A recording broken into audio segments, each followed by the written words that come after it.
everybody, welcome to another episode of Car Addiction. Today is the first day of car season for me in 2020. Today I cold start some cars that hasn't been started since, October last year. That's 5 months. Whew. And shuffle some cars, move them out of the way, especially get the 300ZX out from where it is to a place where Thursday I can take it out and the 120K kit can start. But first, gotta get the batteries topped up. Because for the season, I took the batteries out of the vehicle and I brought them inside home.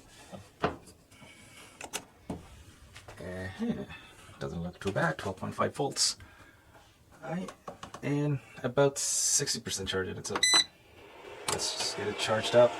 This machine will push 30 amp through here, so it will start up there and eventually push 30 amp. So maybe 5 minutes later, should be good to go. Yay, it's nice and sunny outside, but don't be fooled by the Canadian sun. It's 3 degrees and feels like -1, so it's still chilly. But I just wanted to take the full advantage of this beautiful weather. So the things need to be done today is move the Mercedes a little back.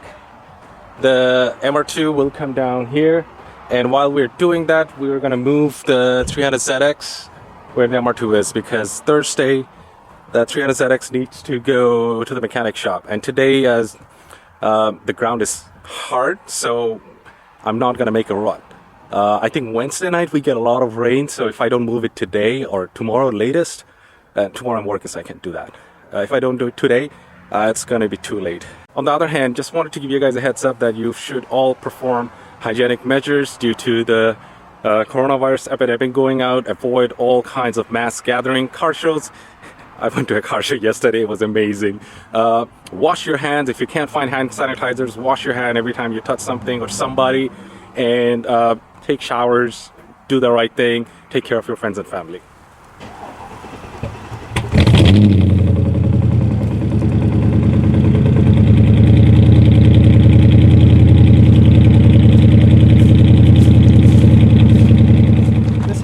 Started for some time. I really should trickle charge the battery and let it started.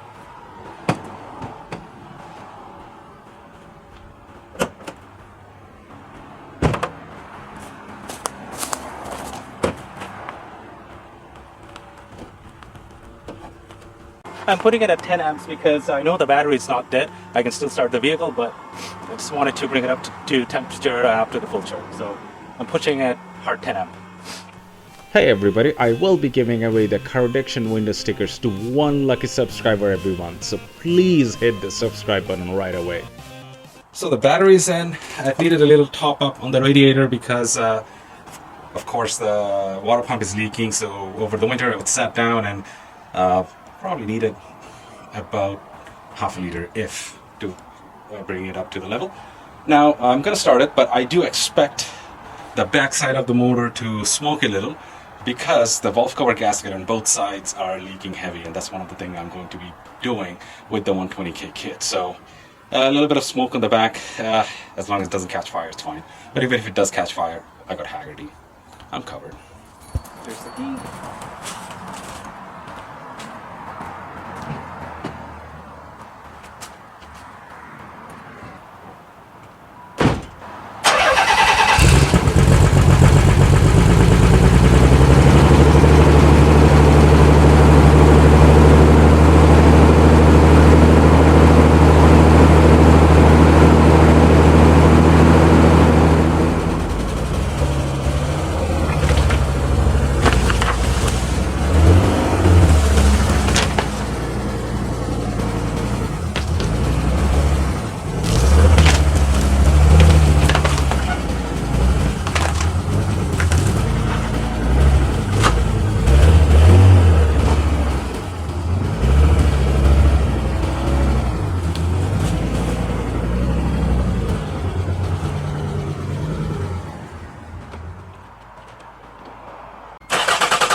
it started pretty bad. I was not happy to hear the noises it was making. The lifters were ticking, and I almost felt like it's misfiring.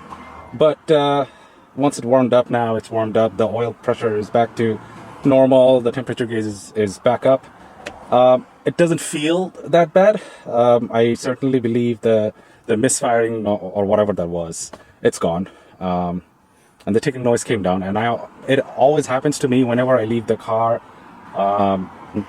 Whenever I leave the car for an extended period of time, and my first start, it makes those ticking noise. So anyway, I think I'm just gonna go for a drive. I'm not gonna push it hard because the gas in it is from 5 months ago, and I'll just get everything warmed up. Make sure the brake pads, or make sure the brake disc is rust free, because of course, from sitting there's a little bit of surface rust over there, and let's see how it goes.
Brakes are okay.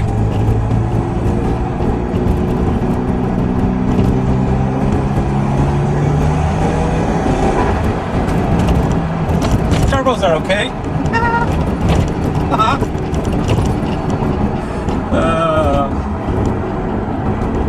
I love this car so much. So something happened which is very expected.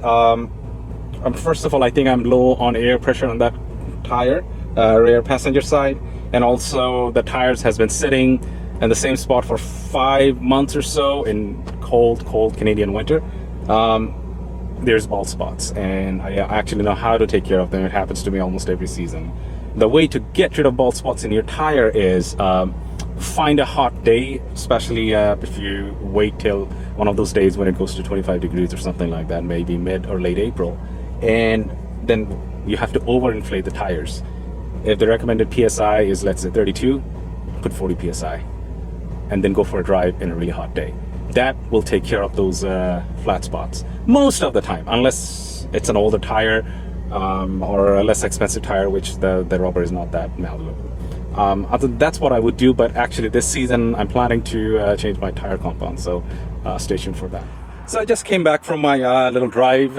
Again, everything went as expected, and the more I drove, the car kept getting a little bit more better. So it just really needed some driving after 5 months of sitting down. Especially I took the battery out, so the ECU probably wiped all the memory that it had, and started from the bottom. So it just really needed to be warmed up to the temperature.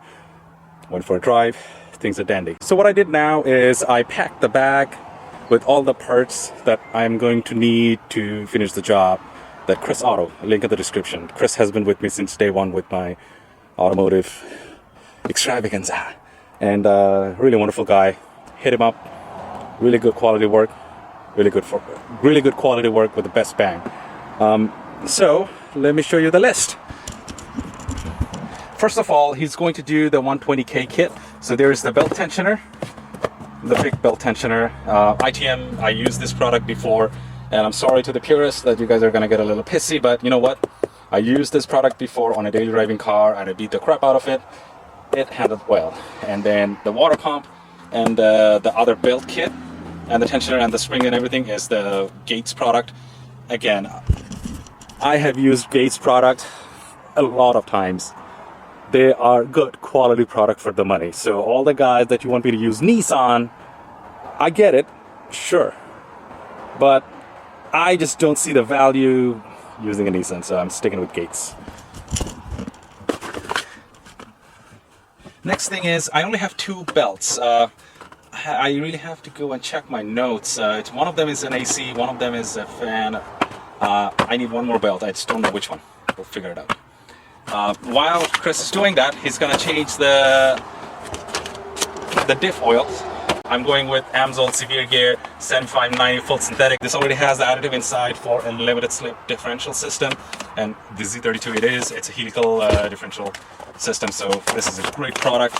I did not use the Amsoil Severe Gear before. I used the Redline MT90. That's a fantastic product. I just want to give this one a shot and see how this is. Next is he's going to replace the brakes. Now, the front pads and rotors, but the rear, we're only going to do the pads. We may not even do that because I don't know if you guys can see it. I have plenty of pads left. Yes, the rotor is a little scorched up. I may just machine the rotor and call it a day. Now, another thing I'm giving it to him, which is a lot of these guys will be really happy. My wife just came back.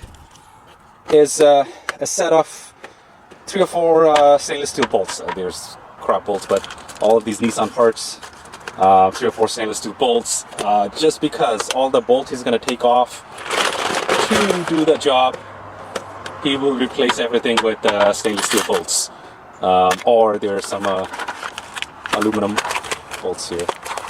He will replace all the bolts because I hate using 30-year-old bolts and stripping them. Well, stay tuned, hit the like and subscribe button, and there's a lot more stuff coming up.